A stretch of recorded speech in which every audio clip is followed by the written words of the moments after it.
Traveler, why did this title attract you like a magnet attracts iron?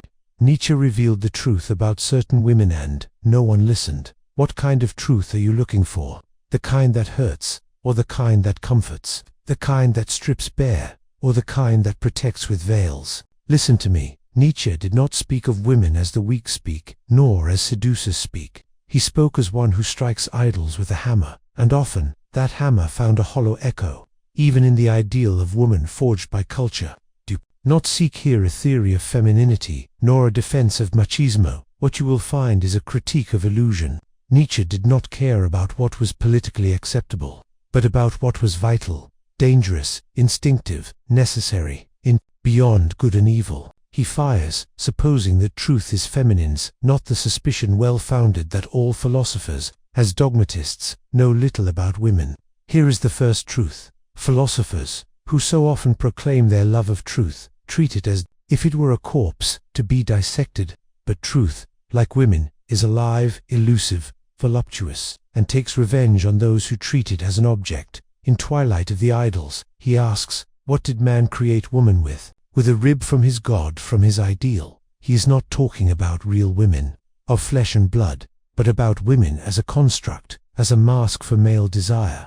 By idealizing women, men betray their Dionysian essence and transform them into statues, beautiful but lifeless. A living dead woman, made to serve, adorn, and console. This is the truth that no one has heard, that the ideal of femininity was molded in the image of man's fear and weakness. Furthermore, when Nietzsche writes, among women, the truth, oh, you don't know the truth, isn't it an attack on our modesty? He points to the cultural complicity between modesty and lies. Women as symbols were forced to hide their strength, their sexuality, their will, and the world applauded this mutilation as a virtue. The scandal is not that Nietzsche was misogynistic. That is a shallow reading, typical of minds that desire moral truths rather than tragic truths. The scandal is that he dared to assert that the ideal of woman, so revered by poets, priests, and philosophers, is a castrating fiction, that she herself, if she wants to be free, will have to become a hammer. Are you ready for this woman to awaken? Very well, traveler. Now that we have touched the veil of scandal, let us tear it with more force, with surgical precision and philosophical brutality. What Nietzsche said about women was not an opinion. It was a revelation, a mirror held up to male culture and the male soul, and also to the female soul, where few dared to look, because the truth, when spoken without mercy, becomes unbearable to those domesticated by morality. No, Nietzsche did not hate women. That is the cowardly interpretation of those who can only interpret the world through the lens of victimization and herd morality. Nietzsche hated what they did to women, what men and women themselves, educated by the church and resentment, turned them into a harmless ideal, an angel of the home, a docile mirror, a submissive soul molded not to threaten. In Beyond Good and Evil, Nietzsche offers one of his sharpest ironies. If truth is feminine, is not the suspicion well-founded that all philosophers, as dogmatists, know little about women? Therein lies the key. Philosophers, who sought to capture truth as one hunts prey, never understood the feminine because they treated it as an object of dissection, not as a living force. They wanted to tame truth as they wanted to tame women, with formulas, dogmas, and abstract concepts, but truth, like women, escapes. It is cunning, changeable, ambiguous, instinctive, and that is why Nietzsche calls it female, because that which cannot be possessed must be named with contempt by those who fear domination. When Nietzsche writes, in Twilight of the Idols, man created woman with what?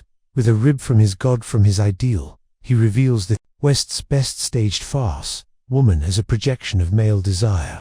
The ideal woman is not a woman, she is a lie dressed in a white dress, a cultural invention designed to keep weak men in control. She is fragile so that he feels strong. She is obedient so that he does not have to confront his own indecision. She is pure so that he can remain dirty without guilt. Nietzsche denounces this ideal as a creation of slave morality, because women, thus idealized, are no longer a force of nature, but an ornament, a living mummy, embalmed in values that deny life, chastity, docility, obedience, self-denial. Christian moralism turned women into saints, virgins, martyrs. This was a crime against instincts. The female body, its sexuality, its vital cruelty, its power of creation and destruction. All of this was buried by centuries of moral repression, and most tragically, women themselves were taught to take pride in this mutilation. But Nietzsche was too much of a psychologist to be satisfied with appearances. He saw beyond the veneer of virtue, and what did he see? That this virtuous woman was, in fact, a resentful woman, that behind the sweetness there was calculation, that beneath obedience there was disguised power, and that maternal, conjugal, devoted love, so often exalted, hid a subtle form of domination. Nietzsche did not see women as passive victims, but as astute players, strategists of power in environments where explicit power had been denied them. That is why he writes, with scorn, that women know that truth is an attack on their modesty, because the truth, naked and raw, reveals what moralism has tried to hide, that real women are not this ethereal ideal, but a Dionysian force, an explosion of will, desire, and intelligence that, if not tamed, would bring down the entire structure of Christian bourgeois morality. And here is the truth that no one wanted to hear.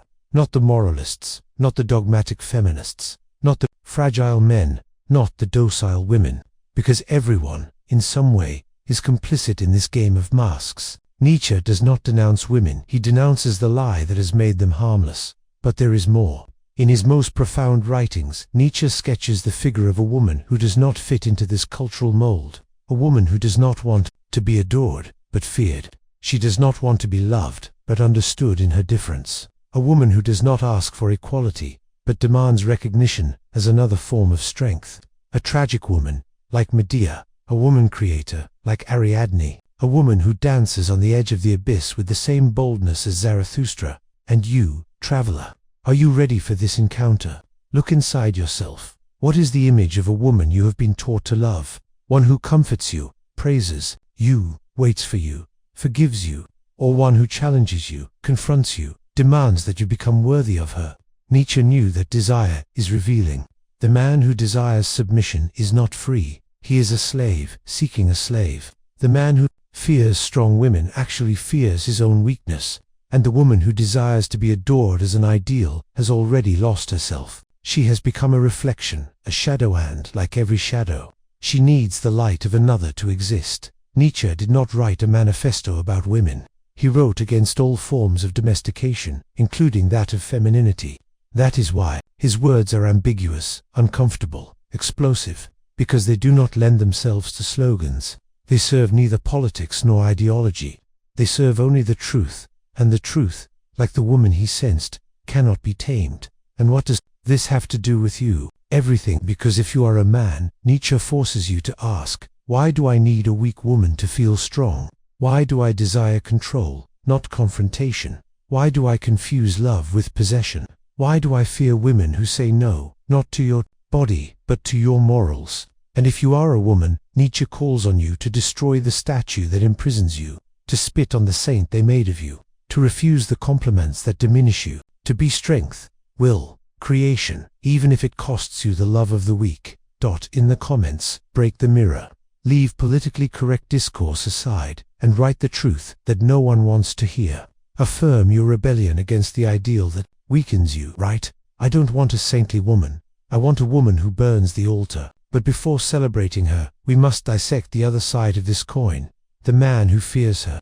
Yes, the truth about women that Nietzsche revealed, and that no one wanted to hear, is also a mirror of the cowardice of modern men. Because the repression of women is not only the work of priests or moralists, it is the secret desire of the weak. It is the unconscious project of all those who cannot stand being challenged. Because being challenged forces us to overcome, and most prefer comfortable stagnation to the risk of greatness. That is why culture has praised the obedient woman. That is why it has written poems to the virgin, hymns to the submissive wife, treatises on the moral maiden, because weak men only feel like men in the presence of those who are inferior to them. They do not want a free woman, they want a willing slave, one who smiles while annihilating herself, one who accepts that her existence revolves around the ego of others. A shadow with a sweet voice. Nietzsche saw this theater and was not moved. He did not ask for equality for women, because equality, in terms of modern morality, is another form of leveling down. What he asked for, no. What he demanded was the transvaluation of all values, including sexual ones. And that meant women should not become equal to men, but superior to themselves. And men, in order not to be surpassed, must surpass themselves. The conflict between the sexes, in Nietzsche, is the battlefield of the will to power. It is not about justice, it is about strength. It is not about rights, it is about creation. Everyone must fight to assert their will, and those who do not fight will be dominated. This is not cruelty, it is nature, it is life. And if women have been tamed for centuries, it was not for lack of intelligence or vigor, but because their strength was diverted into silence, cunning, and seduction disguised as obedience. Now, women are awakening, but to become what? Nietzsche feared that women's liberation would end in the imitation of decadent men. A woman who, in seeking equality, merely repeats male viscerationalism, boredom, bourgeois superficiality. A woman who exchanges the oppression of priests for the oppression of office bosses. A woman who thinks she is free because she wears a suit, but who has lost the instinct, the depth, the orgiastic force that connected her to the Dionysian. This, for Nietzsche, would be the defeat of women by themselves. That is why he is not an ally of feminists, nor an enemy. He is a destroyer of idols. And both the holy woman and the empowered woman can be false idols. The only woman Nietzsche would respect would be one who does not desire respect, but affirmation. One who does not want approval, but power. She does not want equality or veneration. She wants to be, and what is being for Nietzsche? It is asserting one's will without resentment. It is not expecting the world to understand you. It is not begging for rights, but conquering them through the strength of the spirit. It is accepting pain as a forge, contempt as training, isolation as a condition of greatness. The Nietzschean woman is not a victim, she is a creator. She is not a vigilante, she is a warrior. She knows that the world will not give her space, so she takes it.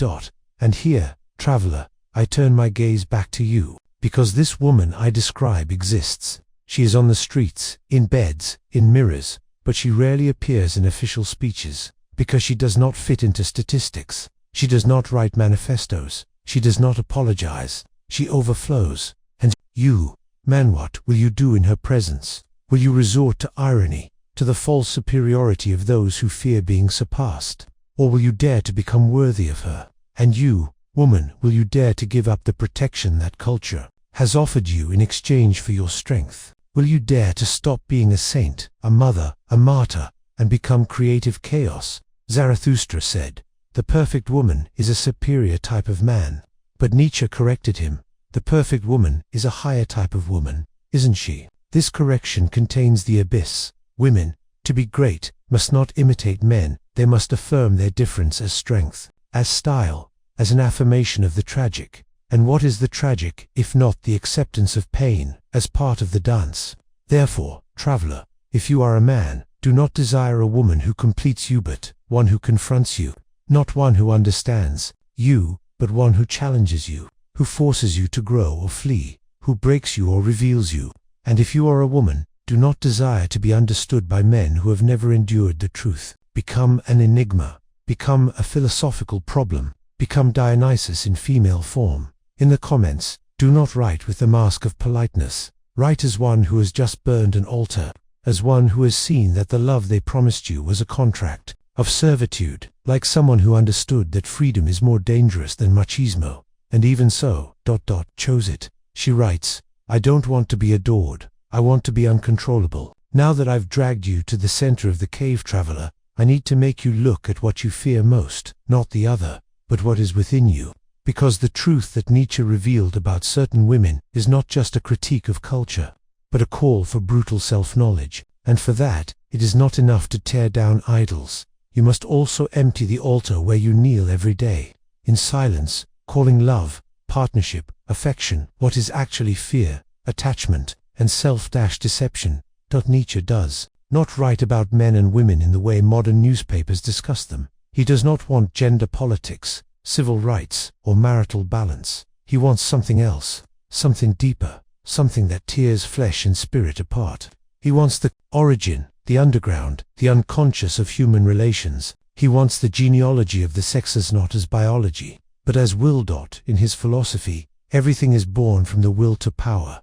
Every form, every gesture, every behavior, including what we call feminine and masculine, are expressions of this invisible force that shapes life, and what happens when this will is repressed, distorted, moralized. It rots, it deforms, it disguises itself as virtue, and that is how decadence arises. Now, what Nietzsche sees in modern relations between men and women is exactly that: decay, a well-staged theater where each person plays a role they hate but cannot escape.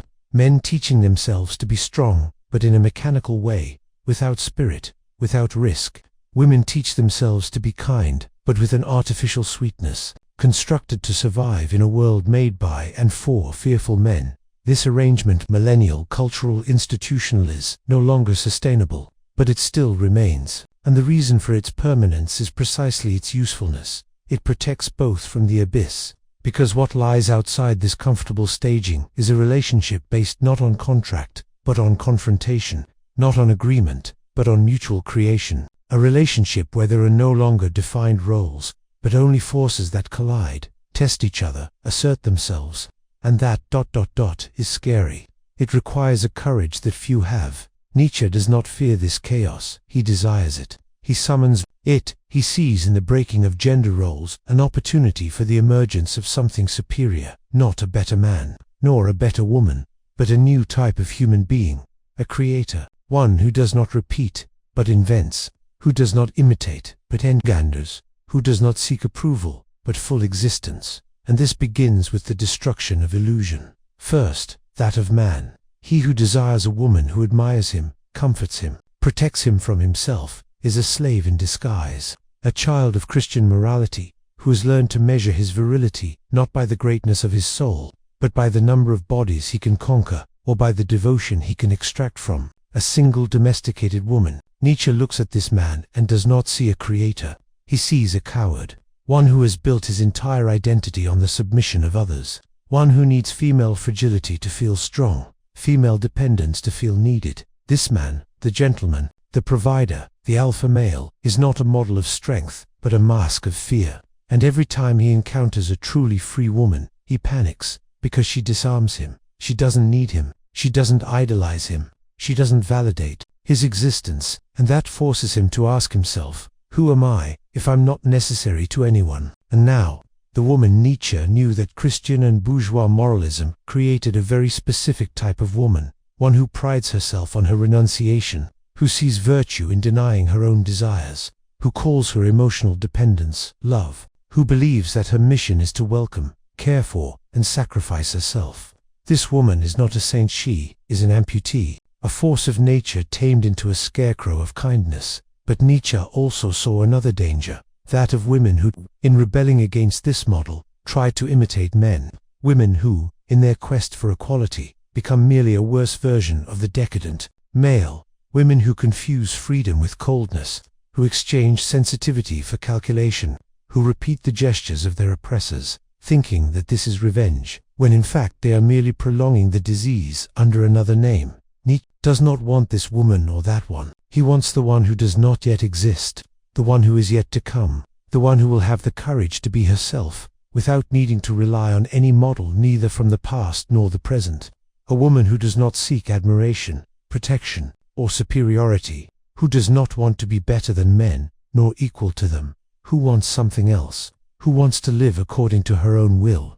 This woman, whom Nietzsche senses, but whom the world would not yet tolerate, is that she is wild, she is creative, she is not a universal mother, nor a heartless warrior. She is a center of strength, and like all strength, she cannot be explained. She asserts herself. And what happens when this woman finds a man worthy of her? There is no longer any hierarchy. There is no more war between the sexes. There is creative tension, there is a clash of wills, there is dance, not ballroom dancing, with choreographed steps, but Dionysian dance, where each person improvises with their whole body, their whole soul, their whole desire. And that, traveler, is dangerous, because it requires vulnerability, it requires risk, it requires greatness. And you, are you ready for this kind of relationship? Not one based on compatibility of tastes, shared values, and life plans, but on mutual challenge, brutal stimulation, radical honesty. Are you ready to be tested and to test, to love without needing to possess, to live without depending? If not, go back to your comfort zone, go back to the ready-made formulas, to healthy relationships, to the affection that numbs, to the love that feels more like a contract of mutual pretense. But if you have the courage to be broken and remade, then get ready, because there is no turning back.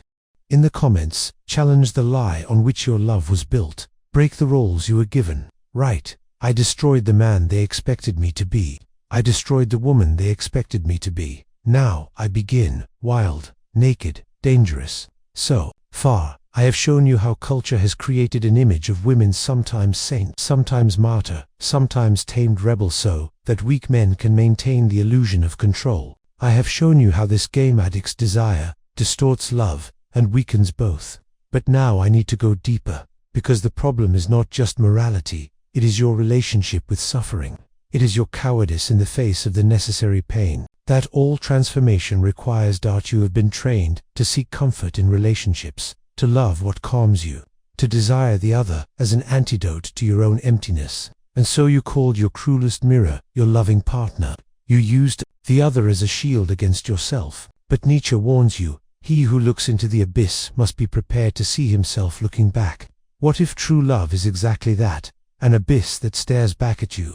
Another who does not welcome you but reveals you, who does not protect you but demands you, who does not approve of you but forces you to grow. That is why Nietzsche speaks of love not as consolation but as a challenge. The love that interests the free spirit is not the one that offers you emotional security, but the one that throws you into crisis, the one that forces you to overcome your pettiness, to face your lowest impulses, to recognize that you are still small and that you will only grow alongside someone who does not tolerate your smallness. And here I return to the Nietzschean woman, the one who does not soften your pain but intensifies it, because she does not want to be your caregiver. She wants to be your accomplice in self-improvement. She is not there to comfort you, but to confront you. She does not want your dependence. She wants your greatness. And you, modern man, are you ready for that? And you, modern woman, are you capable of loving without annihilating yourself, of offering your strength, not as a shelter,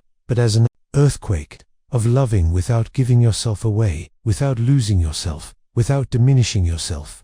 Are you capable of desiring someone who doesn't need you but who chooses to walk beside you? This is the new ideal, not equality, nor complementarity, but collision, to whole wills, to untamed forces, to lesser gods at war and dance, forging a world from the rubble of old love. That is why relationships fail, because they are based on need, on idealizations, on fear. We want in the other a remedy for the pain of existence, but the true other is not a remedy. It is a wound, it is a sword, it is a mirror, it is a breath of destruction and rebirth. Nietzsche knew that the love that strengthens is the love that destroys first, because every construction requires a clean slate, and that means demolishing the house you inherited, the idea of love you were taught, the idea of yourself. So are you willing to demolish? Because only then can you love as a free spirit, as a creator, as someone who does not seek a home in another, but a journey, not an escape from pain, but an intensification of life. Zarathustra said, in true love, the other must be for you an arrow and a bow, an impulse toward the highest, not a refuge, but a challenge, not a relief, but an impulse. And this love requires that you yourself become worthy of it, that you stop begging for affection, that you stop using sex as an escape valve, that you stop making love a new religion of consolation, because true love does not console. It exalts. It tears off your masks, it burns your idols, it throws you naked before your truth. And if you are not strong enough, it destroys you. But if you are, it transforms you into something you do not yet know you are.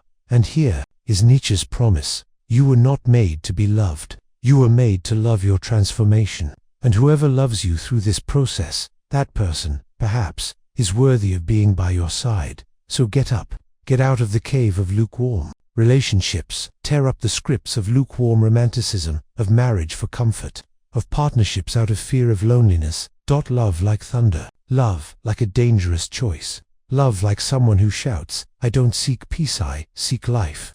In the comments, declare your insurrection against domestic love, codependent love, consolation love. Write, I don't want a relationship, I want a holy war that will transform me.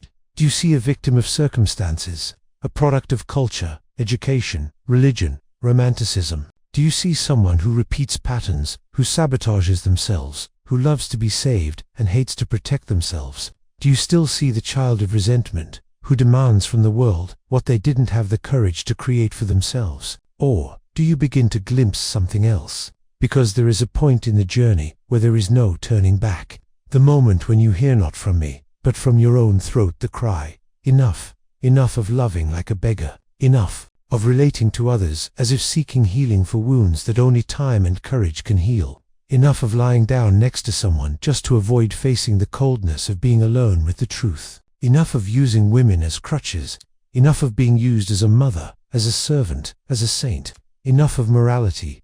When Nietzsche talks about love, he talks about the need to overcome oneself, to find in the other not a mirror, but a furnace, the other as a catalyst for our will to power, the relationship as a battlefield where the old self dies so that another, stronger, more honest, freer can be born.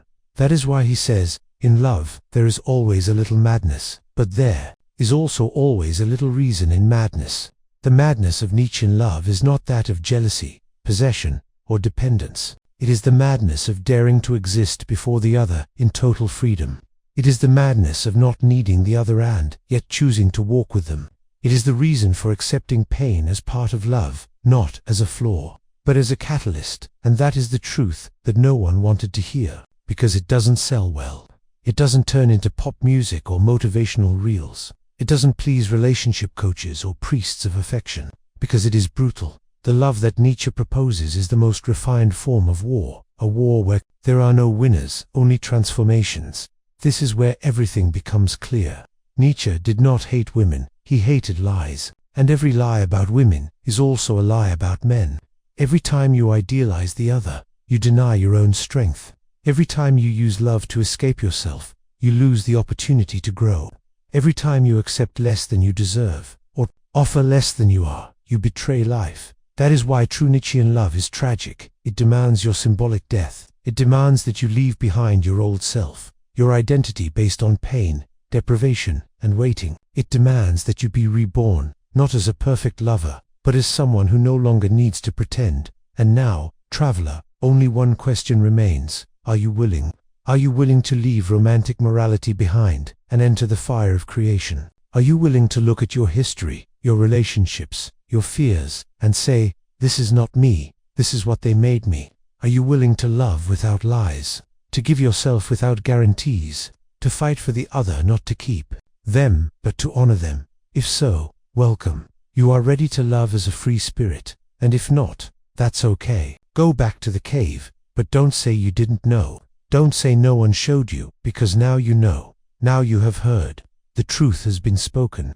With a hammer and blood, Nietzsche did not come to comfort you. He came to set you free, and freedom begins with refusal. Refusal of everything that is lukewarm, of everything that is predictable, of everything that is tamed. Love, like someone who steps into the abyss, like someone who accepts that the other can leave, and yet offers everything. Love, as an aesthetic act, as a tragic gesture, as a joyful sacrifice, because only then will love cease to be a prison, and become an impulse, ascension, transfiguration.